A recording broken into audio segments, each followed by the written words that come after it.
આધુનિક ઉપકરણોથી થોડું દૂર દેશી ચૂલા પર બનાવેલી રસોઈ એની સુગંધ કેટલીય જૂની યાદો તાજી કરી દે છે.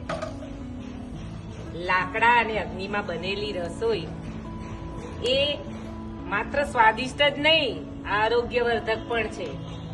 શાંતિ અને આનંદની પળોમાં આજનો રવિવાર બસ આ કુદરતના ખોળે, जिसका मन मस्त उसी में सब मस्त.